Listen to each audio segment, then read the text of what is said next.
him down, gave him more food, and just laid him down. Cool. And it was nice. And then I thought, then I was playing when I was 36, 40 at the time, and I thought, no, I'm not going to fuck myself up for this. Yeah, and it was no fun. The only reason I played was because Shuz Musho used to be my neighbor. Okay. So he recruited me into the team, and I mean we had a pretty good team. But like him, we had Joster, and then Pizzo would play for us sometimes. Yes. But we had a proper team, and we used to pants everyone. Yeah, Holland Line used to bring a team from Davidson to come play in our league. That's it. And Yeah, Holland Line was massive. big guy, but fuck me, his feet. No, massive. I didn't see anybody glide like that. It was just like, get the one, just go from the back. And I'm like, What a player. and then we used to, because we always had, we had like a fine session after, we'd have a lot of beers, we'd have extra, and we used to give them to his team. And they would get a case, and they were like, and the police said, no, easy. And I said, what? Yeah, loving it, eh? Yeah, and he used to ride in his big Merc, Yeah. and then the guys would ride on a taxi that he paid for. Not a Merc, BMW, sorry. But he was like, kind of most humble, like no airs and graces, and like he'd sit and talk to you. No, he was like it. But I'd seen him play in the field, but watching him do what he did there, that's a different level. Different level. Yeah. So it's too much. Some player that. He's more or less like slow now. It's like 7 o'clock. Now I still wake up at 4. And I was telling you, I wake up at 4 o'clock on Saturday morning. So what am I going to do? So eventually I rearranged my entire flat, or I just tidied a few things Please put around. on your earphones again. And then I did the same again last night, yesterday morning, because I was up at 4 again. Your body clocks. Twice, and then 6 o'clock I did 2 hours on the bike Saturday, 2 hours again. And I was sitting here, it was hot, went for a swim, walked down past the John, Alright, Tracy, one journalist guy. We He was going. on the show. We're starting now. Ready? You sure? Yeah, I'm Do it. I want to go live on YouTube first. There's an imaging that I couldn't add, so I'm just Okay. going to open with you guys because I don't have time. That's true. Is that door closed? Just checking. Yeah. What time do you think Neil will start shouting at someone outside that we can hear him? Okay, James. I'm open. YouTube live. You've got Warren's number, hey? That's it. it's Oh, okay, nice one. And we got a picture which I sent to Melissa. Sorry. She doesn't like Warren, Melissa. She's not going to send it now, so. No, but she can do it afterwards. No, I wanted to edit in the live because then Well, it's too much. I sent it to you. It's too much editing. If I have to edit Well, can't you just put a it's little too thing much on editing. this? No. Okay. That's why you should have spoken to her instead of me. You know, okay, talk to the hand. The face is too busy for you. Oh no, so they don't get along. No. And she said, just please tell me when he comes into the office so I don't come in. Yeah.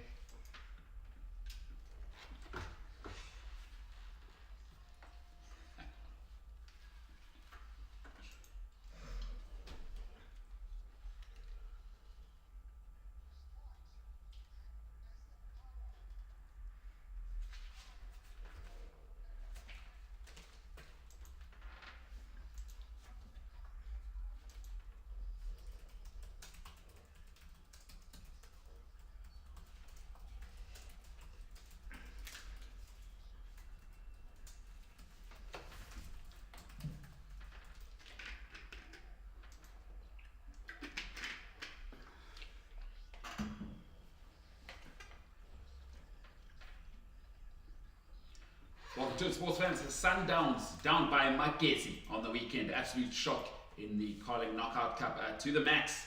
He wins his 4th title. Max Verstappen is your world champion in the Formula 1. Peter Steptoe is your player of the year. And on the other side, Rassi Erasmus. He is snubbed. To find out why. And then we'll have Kevin's 5 bets. We'll review those. Proudly brought to you, of course, this morning by Betway as well. Kev, what a weekend if you're a sportsman. It has been. It was a weekend. It was like a Black Friday for sports, but it was a Black Saturday, Black Sunday. Because you have a game, you have a game, you have a game, you have a win. It was just outstanding. I couldn't move actually at one stage on Saturday because I was watching. I started watching the cricket from about 6 or 7, and then that finished, and then 2-hour break, and then we had the break. Football started, and then there was rugby, and then there was football, and it's just I'm exhausted. And if you're into the American stuff, I mean, it just all glides so nicely into each other. The football ends, college football was on Saturday. Then college football ends, it goes straight to the cricket, into the Wee Urs, as they say in Scotland. and then you go to the next day. It's obviously going into the cricket again. The cricket carries you through the morning. What's quite nice about the different timelines in the world as well, the cricket in Australia ends around 11 o'clock in our time. Take a shower, have some breakfast, do what you got to do, have some exercise. Before you know it, it's the Premier League, and then yesterday the rugby was at 3 o'clock.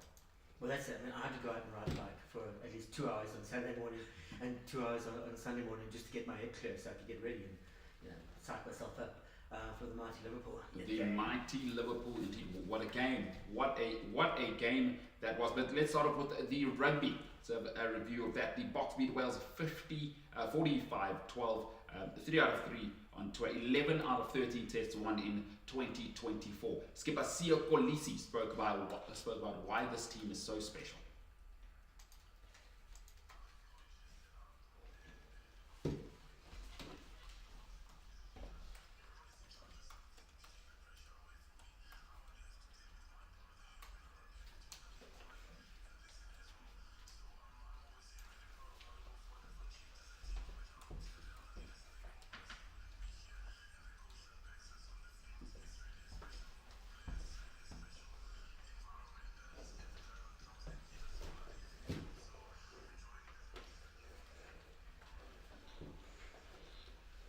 Living the dream, Siya Kolisi, huh?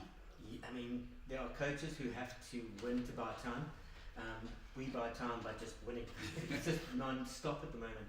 And the players are bought into the chop and change thing that Russ is doing. And they understand the reason for you're not playing this game.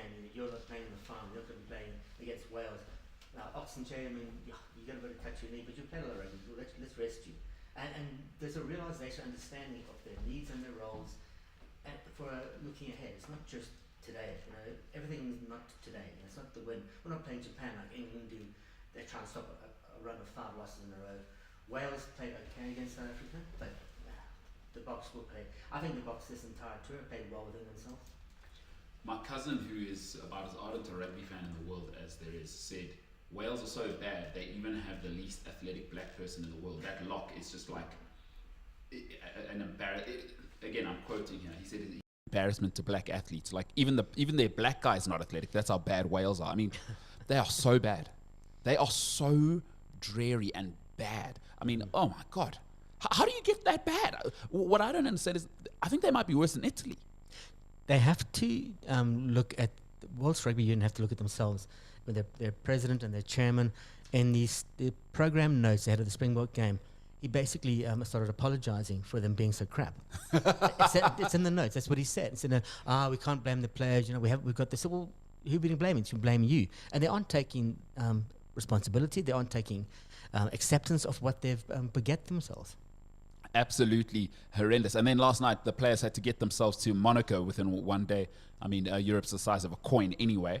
World Rugby Player of the Year was announced. Bok superstar Pieter Steph du Toit was named as World Rugby Player of the Year in Monaco. And he was nominated alongside Eben Etzebeth, Cheslin Colby, and Ireland captain Kellen Doris. Although it would have been disgusting if they'd given it to anyone but a Bok player. Without a doubt. Everyone was talking about Kellen Doris. I'm trying to Google to see who gets the vote on this panel. I mean, I was on the ICC, the cricket judging panel for the awards about 10 years ago. And I looked, and I was the one South African print journalist, and there's a couple of broadcast journalists, but it was very heavily weighted in terms of India, England, and Australia. We were basically just throw them a bone. Yeah. And I know that none of the nominations I made actually won an award. Which is interesting, because all I hear in the rugby is that Antoine Dupont's the best player, the best rugby player in the world, and I'm like, do they not watch rugby? Like, do they? What are they? Are they just watching top 14, or do they not get any Southern Hemisphere rugby like at all? Where have they been in the last 12 years? Where we've just been. What am I saying? Last 12 years. When was 2003? How long ago was that? 19 years. It was 21 years. Is it 21 years ago? Yeah, 21 years. 2000. Do the maths. Bad 20, maths. 24 months. Yeah. So 21 years without a World Cup, and you want to tell me Antoine Dupont is the best rugby player you've ever seen? I mean, I'm quite surprised they didn't give honourable mention to France for finishing 3rd or 4th or 5th, what it was in the World Cup. They are so desperate to make, to please France. We'll find about it in the next headlines now. But No, yeah, we will talk about that. So Peter Steph Totoy is your World Player of the Year for the second time. Absolutely magnificent news there. If you're a Bok fan, I don't think anybody can argue with that, can they? no, they can't. He's one of just 4 players to win it twice. Magnificent. I would like to see a prop on it though. Oxen Che. Maybe his time will come. Maybe next year he'll get voted in. Only front row who's ever won it, according to my knowledge, since it started in 2001. Keith Woods was the only front row. Remember the great Keith Woods hooker for Ireland. So I don't think there's been another front row who's managed to get in there. And even Keith Woods was a bit of a piss take, but whatever. But he was the guy, Uncle Fester from the Addams Family. That's exactly what Keith would look like. World Men's 15 Dream Team of the Year as well included a couple of Springboks. Dutoy, Itzebeth, and Colby were among 7 Boks that were named in the Dream 15, alongside Jesse Creel, Damian Dialande, Oxenchair, and Malcolm Marx. Malcolm Marx is an interesting one. He's our bench hooker.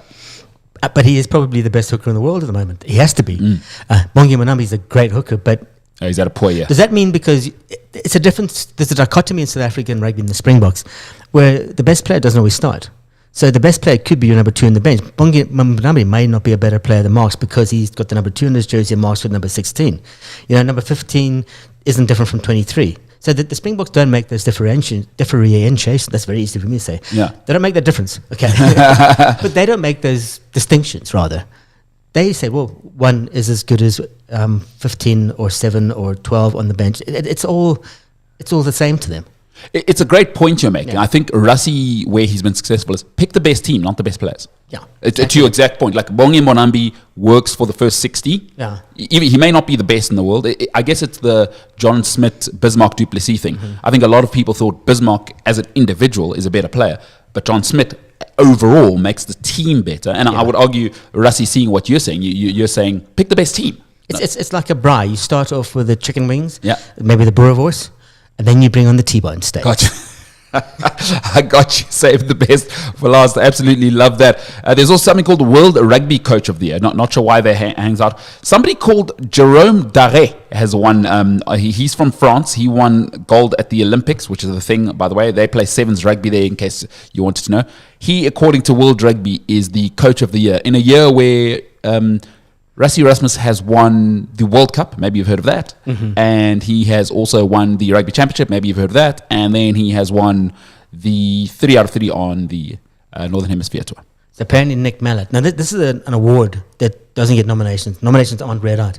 So I think this is the reason why, because they knew it was going to be controversial. Nick Mallett apparently has resigned from the World Rugby Judging Committee for Coach of the Year because they snubbed Jacques Nienaber, who actually won the World Cup. He was the proper coach. Yeah. Rassie was his not his bench. Director of rugby. Yeah, he was the director of rugby.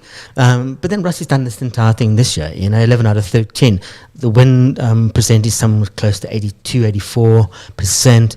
He's played 51 different players, and he's just smashed everything in the path. And people who lost to is a last-minute drop goal from Ireland, and then we lost by missing a penalty against the Argentina away from home. Yeah. And that's a great result. But Jacques Nienaber has been snubbed for that. And it used to be the World Cup winning coach, used to be win the Coach of the Year.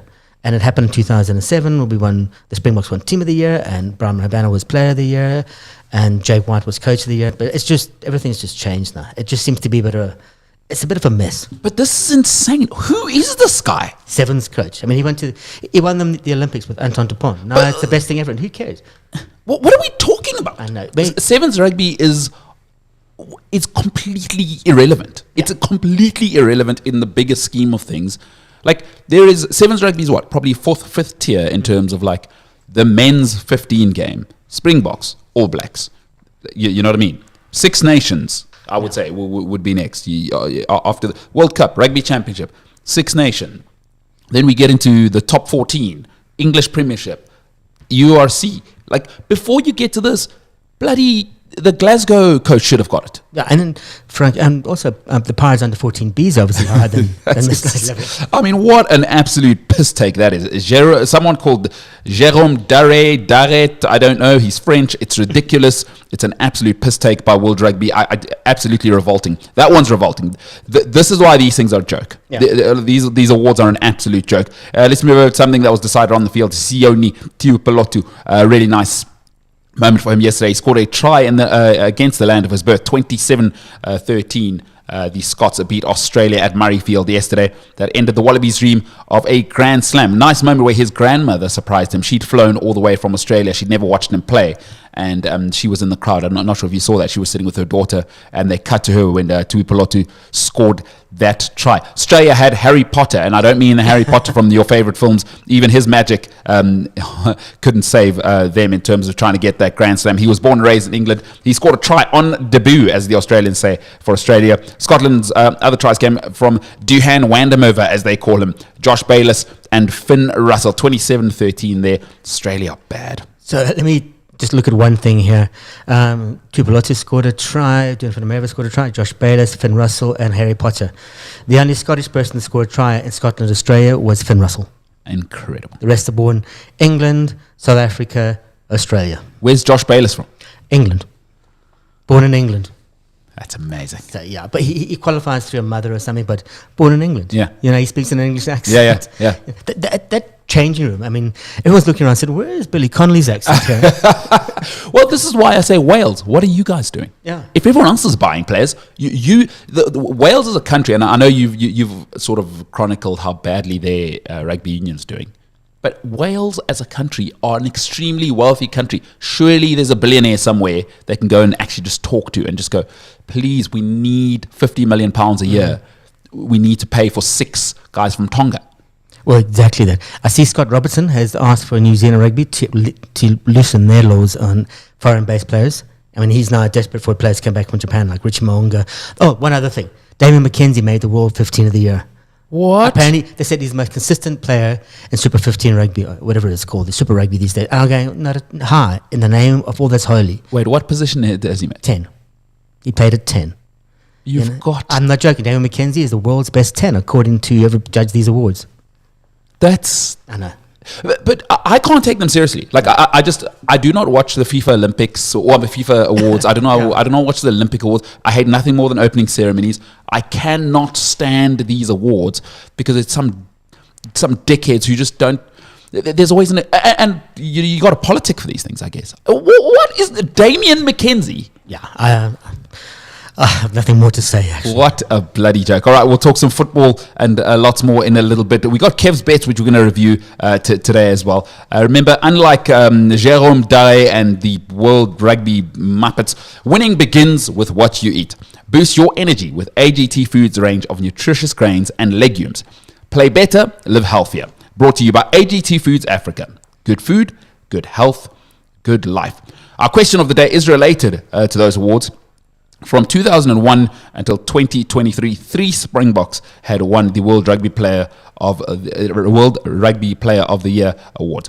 Who are they? We'll answer that at the end of the show. In 60 seconds, we'll talk some football and we'll review Kev's best. We've got Verstappen as well. He's doing stuff. He's driving his car very, very fast around a track in Las Vegas, and he's number one. He is number one. 60 seconds. Get on the air and join Africa's biggest Omni sport conversation right now. WhatsApp us +27 788 777716. Think you know African football? Manager McCallum got a little too impatient ahead of the trip to Chelsea before the international break, where he ended up throwing his captain into the deep end with a start and a full 90 minutes in a tough game, despite the fact that, well, Odegaard had basically not played any football in 2 months. Then get to know Jermaine Egesa. Can any of the mid-table teams build up some consistency? Because the middle of the Premier League, in which 11 teams, it's a bit crazy, but when you think about it, 11 teams in the middle of the league are separated by just 4 points. It's never been more bunched up than ever before. Omni Sport Africa's premier football show. The world's premier football leagues explored. Man United could be in position number 3 by 1st December. No, they probably won't be, because the next 2 results of the other 10 clubs between them and the 3rd place would all have to go their way. But the fact is, it's mathematically possible. Monday to Friday, live at omniaudio.africa and streaming data-free on your phone on the MTN network in South Africa. T&C supply. Strength starts with smart choices. Add AGT Foods barley and split peas to your diet for essential nutrients that support muscle recovery. Train hard, recover harder. Brought to you by AGT Foods Africa. Good food, good health, good life. Omni Sport Breakfast with MKT and Kevin McCallum on Omni Sport Africa. Man City lost 4-0 to Spurs yesterday. Everyone who's taken a bet doesn't want to talk about Spurs ever again. But that was quite outstanding. Saturday was a swing, and you had to think that Liverpool then would have gone, okay, they've lost, they got smashed. Then there's that complacency could settle in ahead of their game against Southampton, and it did to an extent. But yeah, City are in trouble. I mean, they're just tired. They look listless. Not even Pep signing a 1 year, 2 year extension to his contract can lift them. And I think it's more than Pep. So it's going to be more than the look of the thing. I think he has to make a basic infrastructural change there. There needs to be players brought in. They celebrated Rodri, his Ballon d'Or win before the game, with a lights and laser show that was incredible. And all that they were showing no guts for me. It was just looked terrible. All sizzle and no steak, I believe is what they say. Wow, 4-0 though, at home to Spurs. And it could have been more. It could have they didn't look. Kyle Walker is talking about now we can come back from this. So I'm sure you can, but it's a long way to come back from. It's like taking a one-way trip from here to Kyalami and going, well, how do I get back? Yeah. And you get back by either using an Uber Yeah. and quick, or using the Gautrain, and there's no quick fix for them at the moment. They're in big trouble. They are in big trouble. Madison with 2, Porro with the other, and Johnson to rub the salt in at the end there. Big Ange was absolutely loving it, by the way. He was absolutely loving it. Big Ange, calling it a great performance. He was loving Madison. I can't believe it was 4-0. Man City, all sorts of trouble. What do you think the problem is? 0788 777716. You can join the conversation. What is going on at Manchester City? Is it just, are they Rodri FC? Is there much more going on there? The other side, the Arsenal, they've come back strong. Saka, Partey, Nwaneri with the goals there, beating Nottingham Forest. Nuno Espirito Santos saying he's not happy about the poor defense. But, oh dear, that was no, I don't think it's over now with the whole Nottingham Forest thing. It's like, guys, we've had a good time. Get back to mid-table. You've had a laugh. He was talking about after the game, so we've now shipped 6 goals, 3 in the last 2 games. It isn't good enough. Yeah. And but then having Odegaard back changed that entire game for you. You know, he was just pulling strings. He wasn't running hard, running fast, but he just stood there like it was like a puppet, just passing, spraying. It was a bit like Xavi Alonso in his peak. He was outstanding. He's there Kevin De Bruyne slash, like that guy that you've got to have there, Mo Salah. He's an unbelievable player. And I think what happened to him was at Real Madrid, he was signed at 15 years old. And I mean, that world can crush you. And everybody sort of wrote him off. Arsenal got the deal of a lifetime. I think they got him for like 20 million. I stand to be corrected there. And God, they will never look back. That's legal robbery. To get somebody of that ability, it's just unreal, because he unlocks Saka. We've seen now Saka without this brilliant maestro, as you called him, a puppet, is a completely different player. His composure is unreal. And who he's like? He plays like Bernardo Silva, or the Silva I preferred actually was David Silva. Small, diminutive, but you can't get the ball off him. He's like just a Jack Russell. Yeah, a lot of the Saka and Odegaard partnership reminds me a lot of Torres and Gerrard at their peak. The two had a telepathic communication sense. They just knew where someone was going to run. He knew the run that Torres was going to take, and Gerrard could find it. And it seems to be the same with these two. So he knows he's going to get a bit wider, or he's going to cut in behind the defender. Yeah. So instead of passing the wide ball, he's just going to slot it straight down the middle. It's lovely to watch. Arsenal fans, settle down. Mikel Arteta shouldn't go anywhere. I think you can see that. You can see that now. Absolutely brilliant at home. Something that I said to some people last week, I said, Clinton Larson, and I don't know if I've said it on the show before, but Clinton Larson should be the next Bafana Bafana coach. He is unbelievable. Magesi have gone and beaten Mamelodi Sundowns. Now, to say they were underdogs in that would be the most ridiculous understatement, maybe this millennium. For Clinton Larson to go and embarrass Orlando Pirates, by the way, he's embarrassed. I know the scoreline was 3-2, but they embarrassed Orlando Pirates, like absolutely embarrassed them. They've walked to the final. Sundowns to go and, Sundowns were unbelievable in that first 25 minutes. But then the rest of it was like, soak up the pressure and do what you have to. 87th minute, sucker punch. And somebody used to say to me, you take the credit, I'll take the money. You know, so Sundowns can have the credit for the pretty football. He'll take home the silverware. My guess, Clinton Larson, unbelievable. And Elvis was in the room. That goalkeeper is a different class. I mean, he had two absolutely belter saves early on whenever Sundowns were on the ascendancy. They looked great really early on. But then they went 1-0 up, and then, boom, here we go. Have a bit of that. Yeah, how did Elton John put it? Don't let Sundowns go down on me. And they were down, they're down. Don't let Sundowns go down on me. Absolute shock that. It wasn't a shock to me. I love Clinton Larson. I genuinely believe he is the next Bafana coach. If any, we've got some arrests for possible crimes, alleged crimes happening there at Safa now. So hopefully that means a new dawn is upon us. All right, let's move over to the track. Max Verstappen reckons his fourth Formula One championship is his best yet, while his Red Bull team principal Christian Horner said the title made Verstappen one of the greats of the sport. Verstappen took his fourth consecutive title with fifth place in Las Vegas yesterday, which was won by Mercedes' George Russell. An amazing result from a team that wasn't the quickest for most of the season. I mean, Mercedes, I heard them saying they didn't even know how they were so fast yesterday. Well, apparently, according to Lewis Hamilton, it's because the temperature was a bit cooler. And the car seemed to do well in cooler temperatures rather than hot temperatures. But yeah, they just found some form. But for Verstappen, I mean, he's been fighting with a crappy car since, I think he won the first 4 races of the year, 4 out of 5. And then the 6th race, McLaren's, their improvements and their new modifications kicked in. And then McLaren went on the ascendancy. And for the rest of the season, I mean, Verstappen was a bit of a sulk. He's fighting with his car. Red Bull wasn't the quickest. He was getting muscular with people. But to win the way he did is a testament to a great driver. I think he made his Formula One debut at the age of 17. You can't get a license in South Africa until you're 18. 17 17 in years a old. Formula One car. You know, that's just, it's incredible. It's like giving a 14-year-old kid a superbike when he's just got off his tricycle. I mean, that's unreal. But this is why these guys have to start with go-karts, right? Yeah. Like, being a Formula One driver it's not a piss take. No. Like, these guys come through for whatever. I mean, it is the sport of the gentry. Yes, we get it. But you can't just start like you at 15. It's too late. The guys are getting in a car at 17. So they go what? Go-karts, and then they go Formula 3, Formula 2, Formula 1, huh? Yeah, some go straight from go-karts into Formula 1, but it's generally a season of Formula 2, and that'll be the academy team. So look, Mercedes have got an academy, Red Bull have got an academy, and Red Bull have actually got 2 teams where they blood in their younger players. And they just got this.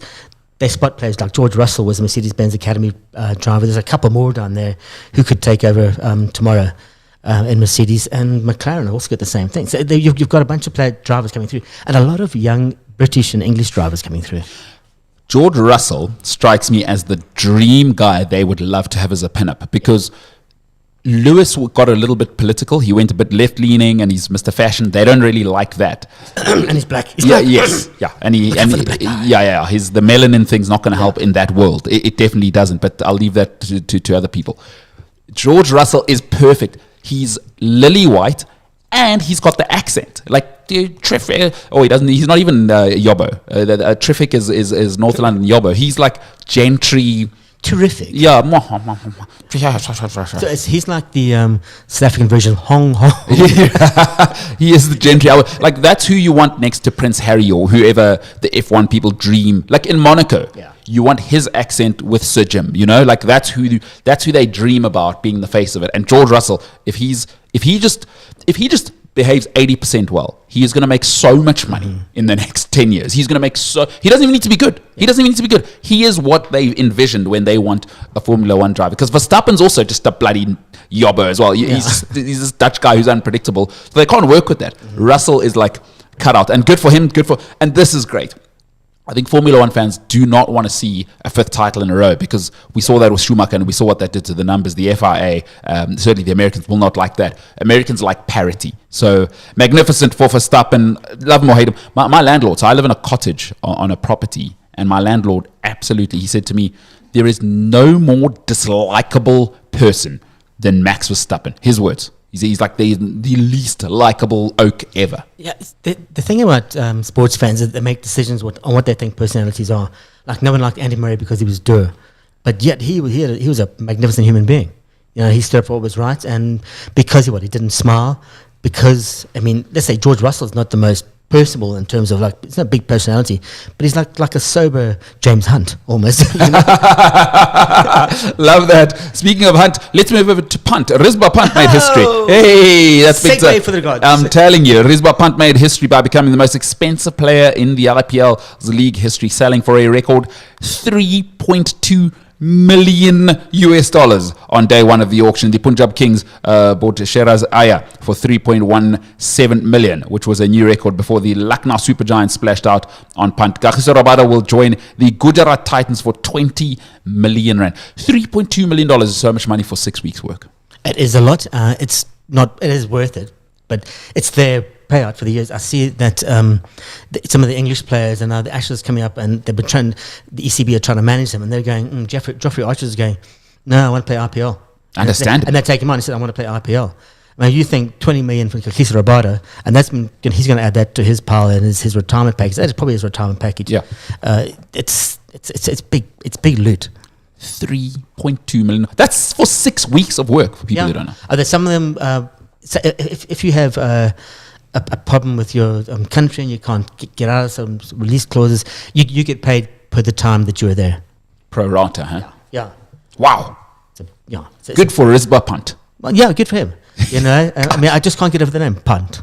Yeah, there we go. I mean, listen, him and his mates are in Australia at the moment. They are in Australia, and Australia are in big trouble. They are in all kinds of trouble, heaps of trouble, as the Australians would say. On day 4 of the first test, India, Perth, they were chasing 522 to beat India. 150 and 487 for 6 declared is what India made. Jaswal, who's another superstar, I'm not sure what he went for in the IPL, but he's another guy who will go for big money. I mean, Jaswal is something else. While Kohli managed his century, we saw how emotional he was. It was his first one, I think, in 3 years. Good for him. What's the score update there, Kev? So we're 195 for 7. It was still in the second session on day 4, and it looks like there's been 2 different pitches here.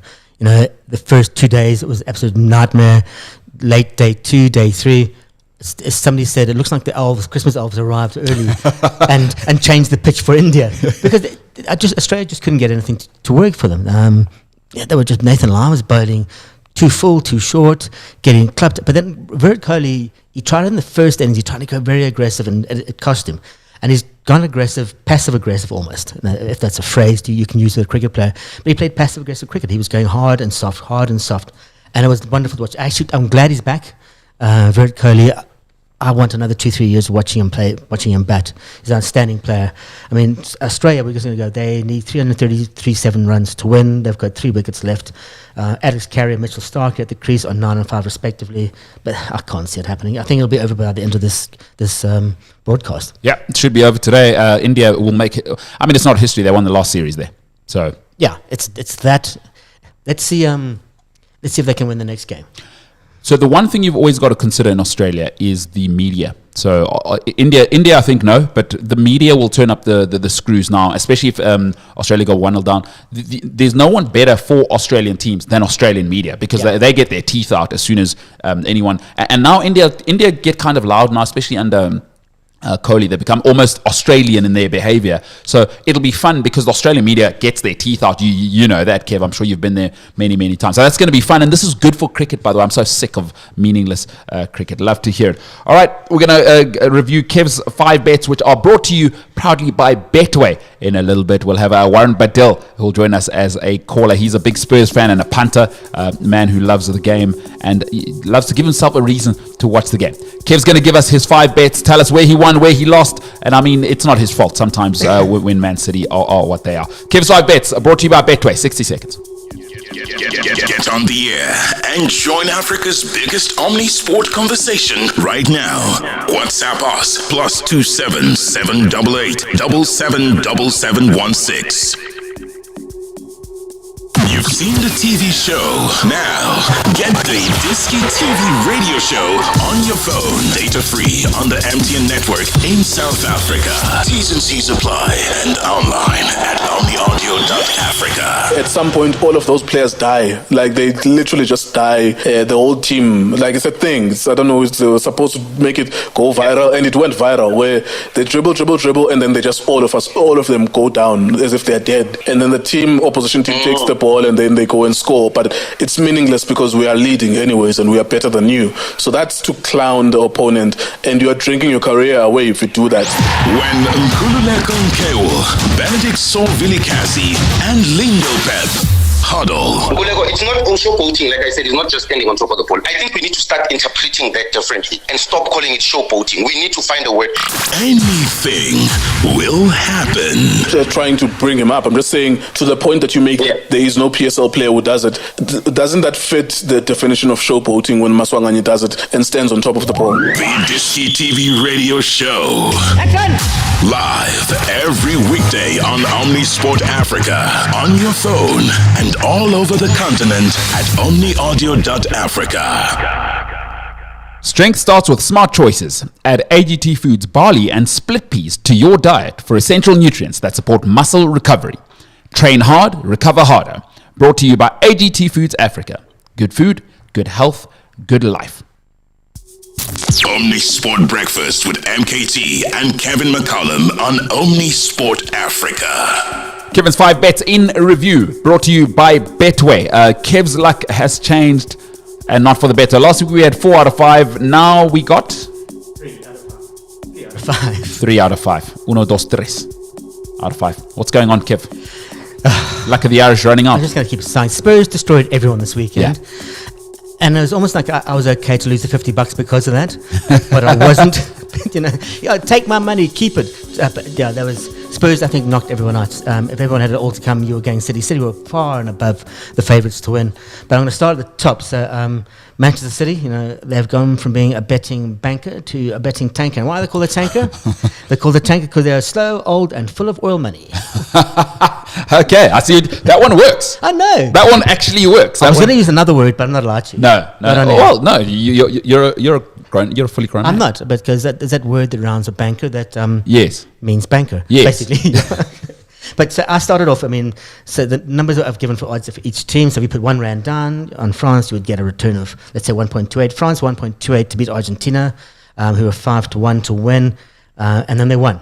So I won that one. 37-23, France's third win in 3 tests at the start of France, 6 days after they beat New Zealand 30-29, which was an incredible game of rugby. I've watched replays that throughout the weekend again. It's just a display and attacking, entertaining rugby. France, Argentina. Yeah. No, France and New Zealand, and then France, Argentina as well. But both of the games have been outstanding. Argentina were full of errors, full of nonsense. They had a yellow card for essentially, I think it was the flank, slapped the ball out on the full, which you're not allowed to do. He actually just pushed it out. So no, the yellow, he didn't get a yellow for that. He did get a yellow. Oh, did he, for the penalty try? Yellow and a penalty try. So, by the way, we need to talk about that. I hate the double punishment there, but yeah. the other yellow was absolute malarkey.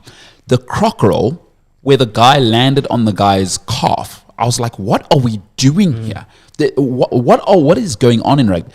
Quick one on the rugby, that Argentina-France game. I thought Argentina made the same mistake that New Zealand made. Why don't you just front up? France's pack is clearly where the soft spot is. I mean, I forget what the black prop's name is, but he's horrendous. In the tight 5, France are not there. And New Zealand did the same thing. Why are you going wide so early? In fact, Argentina were dominating up front, but then they kept wanting to play the champagne rugby. Now, I understand you got some sick outside backs, but just bully them for the first 60 minutes and soften them up, and then you proverbially earn the right to go wide. But France, it fell into their hands. You basically got to drag the other team into the fight. You got to maul them. You got to bring them in, and you got to ruck them. So they commit more people to the ruck. The fewer people they commit, the less space it is wide. And that is what they did wrong. Argentinian scrum has not been the great force it used to be, but they're getting it back again. But Contemploni is very much focusing on the back line. The stats for Argentina, they were quite close in stats, but in line breaks and turnovers, they were close. But then Argentina were far ahead of France in terms of meters made after line breaks, passes and carries. And they actually made more meters after that line break, I think about 2-1. So they are making it, and I think there's going to be a bubble burst where they're just going to go boom, and they're going to have that moment of belief, and Argentina are going to be a big force in rugby next year. I really do believe that. Well, we saw a little bit of it against Australia, right? I don't think that was a fluke, to your exact point, is that if they could just be disciplined as well, stop with the yellow cards and stop with the penalties, and the poor line-out work. I mean, if they can just get 5% tighter and more professional in the things where you have to be professional, Argentina are going to be a serious problem because their outside backs are. I think watching the Rugby Championship next year, and actually watch the Rugby Championship next year, because Australia, Joe Schmidt's got them clicking. I think New Zealand can only get better. The Springboks need to keep on working and evolving and getting better, that constant evolution. I mean, it's not what Jamie Roberts interviewed Sia Khaleesi after the game, the former Welsh... Dr. Jamie Roberts, the big Welsh back, and they'd obviously played together at the Stormers, and he said, Jamie Roberts said, I think you're the best team in the world. And the thing, what makes South Africa different to other teams, after the Rugby World Cup final they won, they immediately started planning for the next World Cup. And they probably started planning for the next World Cup a year before that World Cup. So there was no saying, hey, well done, pat in the back, let's get pissed for 2 weeks. They wasn't right. Go have a beer, but we know what we're doing. You come back. That's the state you got to come back in. You don't come back looking like Anthony's had a big weekend at Ibiza. Exactly. And the Rugby Championship will be the best it'll ever be, and then they'll give the World Team of the Year to Italy next year. Or someone who can speak French. Exactly. And speaking of people who shouldn't be able to speak French, Arsenal at home to Forest. So I went with both teams in that game. This is the second leg. This is where it all went basically tits up for me. At Arsenal home to Forest, I went to both teams to score at 2.14. Loss. 3-0. Arsenal, come on. I mean, Forest, all you had to do is just get one goal. I mean, score one thing, but they didn't. Phil Berlovitz and I, who's the social media manager and content manager at Betway, he was on the show on Thursday, and we both took this bet. So Forest and Arsenal stuffed us both. But it's actually good to see Bukayo Saka back. I love the way he plays football, and Odegaard to me is a joy to watch as a football player. Have you ever watched a midfielder who's in the peak of his performance and peak of his game? He's the guy you watch at the moment, and you just watch it to enjoy and to celebrate. Couldn't agree more. Maestro, yeah. Come on, Nottingham Forest. Oh, bloody hell, Nuno. And then Phil and I both took this as well. Man City at 1.48 to beat Spurs, who were 5.6 at home to win. Loss. I don't know what more to say. They just seem to be bereft, and we spoke about it earlier. It's almost about the look rather than the substance at City at the moment, and I think those charges are hanging heavy over them. They probably thought that Pep Guardiola announcing this extension would take a lot of the heat away, but it hasn't. It's almost exacerbated a bit now. Saying, right, Pep, why are you staying? You're staying because you don't want your legacy to be this season. You want a Alex Ferguson legacy. But what he forgets is Alex Ferguson was allowed to sign the Robin from Van Persie. Robbie van Persie from Arsenal at a ridiculous rate for a guy who was over 30 for the last couple of seasons, so that he could look good, so he could win him the league. And Van Persie did win him the league. There's a goal. I'm still trying to get the volley. That's from Rooney to him. I know the volley you're talking about is it's like a 60-yard pass from Rooney, and Van Persie hits it over the shoulder first time. Just like okay, and then we knew it was problems. Scary. It is just that was scary. But now that is the problem now. He misses Rodri more than he cares to admit. Misses De Bruyne more than he cares to admit, and he can't rely on those two. He needs to bring someone else through. Kyle Walker needs to step up. Yeah, a little bit of arrogance from Man City. One of the cardinal sins that Fergie was so brilliant at, love him or hate him, the great Sir Alex Ferguson, what made him great was the ability to move on a year too early rather than a year too late of players. That's where Fergie was separated himself from everyone for me. You remember when Mourinho came, because Wenger came, and everyone thought, oh, it's over. Then Mourinho came, and everyone thought, oh, it's over. And then he did the three-peat again. And he said, no, I'm the guy here. Every time. I mean, Fergie had 4 all-time squads. He refreshed the team 4 times. His great secret was when they won, and it's in Rio Ferdinand's book, when they won, Giggs, Scholes, all of these guys would be in the manager's office the next day. Who are we signing next? Because Man City have kind of gotten comfortable, and they've made the cardinal sin. Don't let the squad get old at the same rate. You can't do that. And now everyone's kind of on the 30 bubble, and they're old. They are just, it's not a Rodri. I don't think it's a Rodri thing. I think they're old, and they're all aged at the same time. 07, 88, 77, 77, 16. Your thoughts on Man City? All right, who else we got there, Kev? Can't believe Spurs won. And then we go to the other side of Manchester. Manchester United at 1.64 to beat Ipswich, 5-1 to win. I mean, I should have gone both teams to score, but I went United to win because I felt sorry for them, and I thought the new Ruben would make a difference, and he didn't. He did not. I mean, there was an incoherence to the way they played. There was like a nothingness. Bruno Fernandes almost lost interest after a while. He just seemed to go out of it. Casemiro looked good. Rashford, I mean, scoring after 81 seconds. I thought, there's a centre forward. Where have you been? Yeah. And then we didn't see him for the rest of the game. Disappeared. He's terrible. So for me, United, Ruben is probably looking at, right, well, I don't know if they can still get that job at Porto, Sporting back. I mean, but he knows what he's in for, and he didn't look flustered, and I like that look about him. I think he dragged United up to a massive, 7th, maybe 6th in the league. To do well to get to 10th. You know what's worrying for them is Onana was the man of the match, because in all reality, they should have lost 3 or 4. Because he stuck a foot out to save one. Blank shot. There was that one, and then what about the one that hit him on the hand? I mean, Delap, what a ball by Leif Davis. Delap is, put it in the corner, and somehow Onana reaches out, Inspector Gadget hand, hits him on the arm. Those are 2 point-blank saves. Onana was unreal yesterday. So for him to be man of the match against Ipswich, oh man. Yeah, so I was already, that's the 4th leg, and I was already 2 for 2, not in a good way. And then, of course, I went on Liverpool, 1.28 to continue the winning ways against Southampton, 9.6 to win. And then I started getting a bit nervous when we went 2-1 down. And then we won. Mdu this morning, first thing he said to me, what do you think? He said, you guys cheat. Marcelo was offsides. Okay, he didn't say it in that accent. That's an Afrikaans accent. It's a bloke accent. But I get it. I can hear Mdu saying that. Yeah. And Mo Salah, there was an interview with him where he was talking about he's been speaking to Arsene Wenger. And one of his coaches said to him, but we see you drift out of the game, and you're not always in the game. And he said, but here's the thing. I found the moment. And he finds the moment. And you'll not see him in the game, and suddenly he appears through a trapdoor. And there's this long launch ball. He said, who's that to? And there's Mo Salah waiting for it. Just managing to sneak onside, go through, set something up, scare the living bejesus into them. Liverpool use the long ball, I think, better than any other club in England, possibly the world at the moment, and they use it in a very clever way.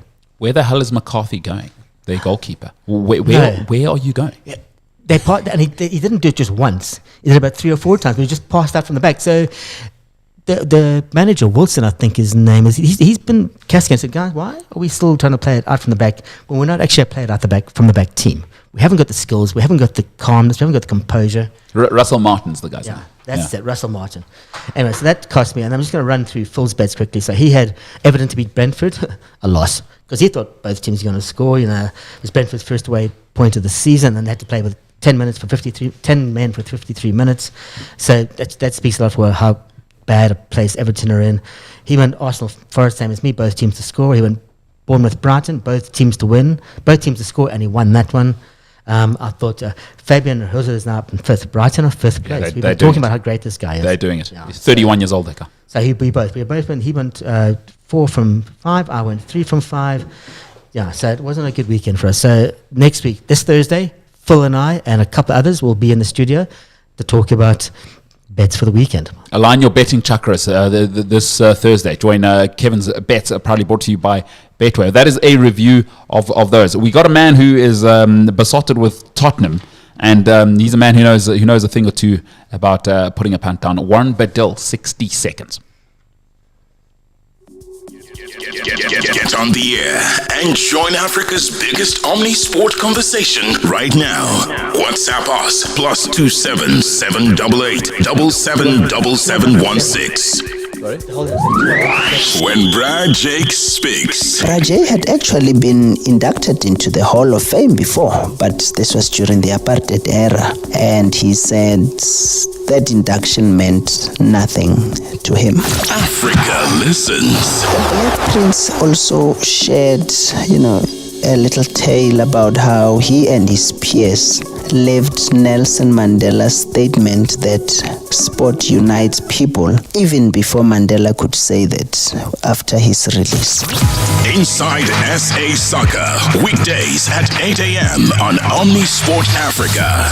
On your phone and at omniaudio.africa. So I'm going to be rushing to the City of Roses immediately after this show because this is one match I want to experience live. What we have is a classic Princess versus Paupers final, right? It's the aristocrats of South African football taking on the minnows, the elite league rookies. Inside SA Soccer, weekdays on Omni Sport at omniaudio.africa and streaming data free on the MTN network in South Africa. T's and C's apply. Strength starts with smart choices. Add AGT Foods barley and split peas to your diet for essential nutrients that support muscle recovery. Train hard, recover harder. Brought to you by AGT Foods Africa. Good food, good health, good life. Omni Sport Breakfast with MKT and Kevin McCallum on Omni Sport Africa. 2-11 for 7 in the cricket. Australia, heaps of trouble.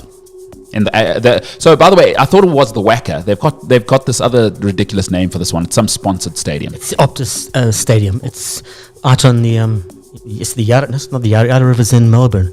Whatever the river is called. It's got mud in it. Yeah. I mean, just play at the Wacker. It's fine. Yeah. We don't need a million cricket stadiums. We can barely fill one cricket stadium. You can't even fill that one. Why do you need another cricket stadium when you can't even fill the Wacker, which is like 100 and whatever thousand people? Magezi upset Sundowns. I think upset a lot of people. Just as big a upset though, Spurs upsetting Man City. Warren Badil joining us. Warren, are you still celebrating? Have you slept since the football? Morning, gents. What a result, eh? Unbelievable. 4-0. No one's going to predict that. Biggest loss in Pep's history. He's never lost 4-0 at home. And I wouldn't say we were comfortable, but we were efficient, eh? Every time we had an opportunity, we stuck it away. Madison was reborn, and Solanke didn't stop running. That guy does not stop running. I've never seen a guy so fit. He does not stop running. And Kyle Walker showed all 34 years of his age. Timo Werner ran straight past him. Never seen anybody run past Walker before. But yeah, efficiency at its max. And very, very happy with the result. We're back in contention. We're right up there. And fortunately, United didn't get that new manager bump, so they've fallen behind us. And but Chelsea look like they're getting good, hey? Worryingly so. This Maresca's finding his groove. Sorry, I was digressing. Yeah, listen. Don't worry about Chelsea. I can see the Spurs thing of worrying about. Let's just get through from cattle class. We sit in business class, and then we go to first class. Let's not worry about Chelsea and those. You must just worry about what happened on Saturday. Warren, on that point, were you good or was City that bad? Because there's always two sides to football. Excellent question. First of all, it's the Swan River, by the way. Thank you. That's where they play. Okay. Yes, the Swan River. But we were good. They were, everybody's trying to throw the baby out of the bathwater with City. Haaland has been awful. It's not like they haven't outplayed every team that they've met. Even that 4-1 thumping they took at Sporting, they were better. They just haven't been finishing. Haaland has been off the boil, and sure, Vicario was good. Hey, he made 3 or 4, maybe even 5 top quality saves. And the other thing that I thought was interesting, MKT, was we've got 2 proper defenders at the back now. And I know they're not Romero and Van der Ven, but Dragusin look rock solid. And Davies is defender. The guy doesn't go past halfway line where he gets a nosebleed. So it's a very different approach. Romero's a phenomenal defender, but he's loose. Van der Ven's an incredible defender, but he ends up on his backside most of the time. I thought we were much more composed defenders doing what they're supposed to do. But like I say, I don't think City's as bad as everybody thinks it is. And I know we're talking betting opportunities. How's this for a long shot? City to beat Liverpool at Anfield this weekend. It's not far-fetched, let me tell you. it could be a wild one to go for. It's about 3.5 to 1, I think, are the odds. I want to come back to that because it's something that I'd had some thoughts about there. But you speak of betting. For you, you know, I do sometimes chat to you, Warren, and I go during the game. How do you bet on a team like Spurs? Because it's just such a roller coaster. Even in Andrew's time, it's been such a roller coaster. How do you bet? Like with your heart, with your head? I mean, it must be... Never the heart. With Spurs, never the heart, ever. Always the head. I try not to bet on Spurs because they should be beating Ipswich and they shouldn't be beating City. So who knows? But I think a bank on Spurs is for them to always score. So if you can back them to score a goal, and in some cases both teams to score. Ironically, City didn't this weekend. I think either both teams or Spurs to score. I think that's your banker. But to actually back Spurs for a result these days, it literally blows hot and cold. So we got Fulham on the weekend at home, and the last time we came with a big result, we went and got beat by Ipswich at home. So I'd like to think that we're turning a corner, but you actually never know with Spurs. Hey, it's and it depends on what the team plays. So, you know, City, obviously, they play with a high press, and Fulham are likely to play with a low block. And that's almost our Achilles heel, the low block. And in fact, it's the Achilles heel for City too. So, yeah, betting against Spurs, never. Betting with Spurs, like you say, it's a roller coaster. I'd say go with something predictable. Spurs to score. You always get half decent odds, and they're likely to do just that because they attack with 10. Yeah, they really do flood forward. Kev's got something for you. So speaking of, go on. How did your bets go this weekend, Warren? What did you bet on? I was very soft this weekend. I actually went on Spurs to score. It was a nice simple one, but I actually backed United to win, and they go and draw. So they were up, and let me tell you something. Ipswich, something happening. Also, they got an interesting coach there, and they got a nice guy up top. There's a teenager. Yeah, I love him. He's a proper. I would take him at Chelsea over Jackson. Yeah, Jackson's scoring goals now. Hey, listen, I don't like the just scoring goals thing. This new age is to what you're saying about Davis. Sorry, Delap. What I love about him that Jackson just doesn't have is two things: his ability to hold the ball up, and then when he holds it up, his decision making. You know, you've got the decision making of do I play on the spin when I've held the defender off, or do I give it back and feed it into the midfield and sort of get back my number 9 position. I watched that young man yesterday go in, and he dragged De Ligt, who's a serious defender. He dragged De Ligt from pillar to post, and he couldn't get a kick, all because his first touch, sensational, great physical strength, and then he'd spin off him, and Omari Hutchinson was in behind. I thought Delap was unbelievable. That was a masterclass in striker play yesterday. He was good against us a couple of weeks ago as well, but it's interesting that you say that because you know you look at City. I mean, okay, so Haaland is clearly off form, but again he gets so many opportunities that he's going to start packing goals a game. But you know, they had Aguero before, and that's the system they play. They tend to have this focal point of a striker. That's his role. His role is to score goals. But the other thing is that, you know, you look at a Harry Kane, and I mean, obviously, I've still love Harry Kane. Did you see the goal he scored for Bayern the other day? I did. The one where he literally caught the ball on his foot and then nodded it home. Yeah. No, he's pretty unbelievable. He's terrific. He's got like 800 hat tricks this year. Correct, but he is so complete, Harry Kane, and he's so rare. So someone they can play at number 9 and number 10 is so rare, but he is that good. This Delap looks like he's got those similar qualities. Physical, you're right, he can hold the ball up, make the right decisions, but like I say, I don't think, and I don't want to go back to the City thing because I think everybody thinks they've gone 5 in a row. But go look at those stats. They've thumped everybody. They just haven't put them away. And De Bruyne has been missing, and everyone's talking about Rodri, but up to this point they were doing fine without Rodri. De Bruyne is the key. He also, when he came on against Spurs, those last 15 odd minutes, we were under pressure, and De Bruyne is important, and Haaland's important, and I'm telling you, this weekend could be a freak show.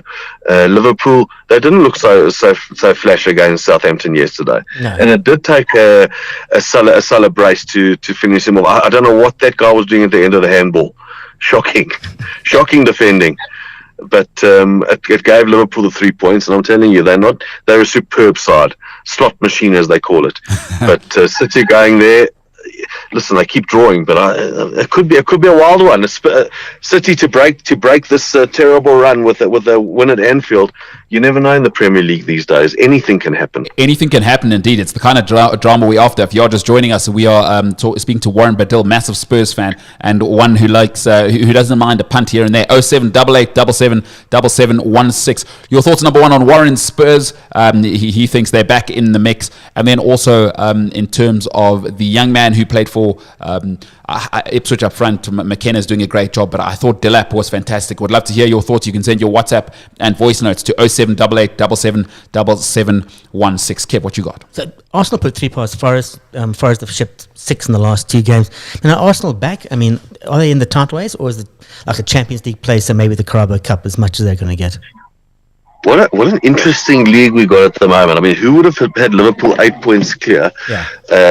Only, I mean, what are we, a third of the season in? Just under a third of the season in. I mean, 8 points is a serious gap. I always look at goal difference as a big telltale sign as to how teams are going. And the top one is Liverpool at plus 16. They've scored 24 and conceded 8. And then Spurs at plus 14. Scored 27 and conceded 13. Arsenal, Chelsea, City, they're all in the plus 9s, plus 5s. Liverpool are looking exceptional. I don't know. They just, are they going to drop 3 games over the course of the season and Arsenal go unbeaten for the rest of it? That's what it is. It's 9 points. It's a big ask. And listen, anything can happen. We've said it before, but this Liverpool side does look really solid under Slot. And he seems like he's got a good culture there. I mean, they've only lost once. They lost to Forest at home. Isn't that freaky? But I think Forest, they'll drift down the table, even though Nuno's done a good job there. Brighton look good. Whoa. Yeah, Brighton look aside. Well, speaking of them, I mean, Brighton have Herzl at 31. They've just had an incredible sort of rhythm of making sure that they get the right manager over and over. Tony Bloom, what an absolute mensch that guy's. He's just got the model perfect. Be who you are is what they say, and Brighton don't try and sort of operate outside their world. Warren, I want to finish off on this with you. Is the Steve Cooper sacking to me is one of the most ridiculous things I've ever seen. Because West Ham did this with David Moyes, right? Is they thought, yes, we're so tired of the rubbish football. It's like, what are you talking about? The guy just won your European trophy. He gets you in the bloody top half. Who do you think you are? You're not bloody Real Madrid. Yeah. So, and they got bored. Don't get bored of greatness, is what I heard. For them to be top half was insane. For Steve Cooper, having lost the players you've lost, for him to have you outside of the relegation zone after you've been promoted is hysterical. And then you fire him after 9 games or whatever. No, mad. Listen, Ant Postecoglou has been a breath of fresh air at Spurs, but as you say, you need to hold on, you need seatbelts if you're a Spurs fan because you don't know what's going to happen. But you got to commit to him, and you got to understand that Jurgen Klopp in his first season, he started at Spurs. His first game was 0-0 Spurs Liverpool, and he wasn't too flash in his first season, but they stuck with him. And I find it bizarre that these clubs can sack an oak after. They know him well. He's been there before. They know him. They know his system. They knew what they were getting. And I find it bizarre that they sack these guys after not giving them a chance. On a final note, because I know we're looking at 1 minute to 9. Watch this documentary on Netflix about the Boston Red Sox, and then you'll understand why Liverpool are where they are. It's all about leadership, and that Fenway group is unbelievable. How they commit to leadership, they commit to a system. Yes, they got this Moneyball system and so on and so forth, but they commit, and then they see the results. And you look at the entire portfolio. They don't buy success, they build success. And that should be the benchmark of what other clubs do. And you know what? The league needs a strong Man United. It's been a joke to have such a weak Man United. Everybody wants to beat United. It's been easy. It's good to have a strong United. Competition is good. It's going to be I'm telling you, the next 5 years in the Premier League are going to be fantastic. There are some really, really strong clubs, the ones that are coming mid-table, pushing up, because they're believing in their system. Look at Aston Villa. I know they're rocking a little bit now, but they've believed in Emery, and they're going to pull the trigger, and they're going to go further. Newcastle's the same. But, on that note, I can tell you something. Leicester, they're going to start all over again. They may get that new manager bump, like we call it, but tactically, strategically, you got to follow something. Yeah. And I believe Spurs are on the right path. To dare is to do, Addery es factory. That is our motto. Jeez, he lives it every day. Yeah, it is unbelievable. His plan B is do plan A better. Yeah. Well, come on, you Spurs, boys. Come on, you Spurs, says Warren Badil. Warren, we'll chat next week because plenty to talk about there. Want to talk more about Leicester and sort of your approach to betting. Appreciate your time this morning. And remember, I think an outsider, City to beat Liverpool at Anfield. Wild, but a little flutter. Yeah, 3.2. Onto Spurs to beat Fulham. I think that'll be good. Yeah, I think nice and soft. A soft and an outsider. I think that'll be a nice bet. Love to hear it. Love to hear it. Other than that, boys, have a nice week, a nice sporting week. A lot of European football, and we'll talk in a week, gents. Talk in a week. Appreciate you, Warren. Be well. All right. Well, that's our question of the day. From 2001 to 2023, only 3 Springboks had won the World Rugby Player of the Year. Who are they? Yeah, Skalkberger, Brian Habana, that was 2004, and 2007, Brian Habana won after the 2007 World Cup, and Peter Staff has won it twice. Yep, he has done it twice. There's still only 3 players who have won it. All great Springboks. Have all done great things. All right, that is it for today's show. Join us tomorrow for the latest in sport from Africa and around the world. Omni Sport Breakfast with MKT and Kevin McCallum on Omni Sport Africa.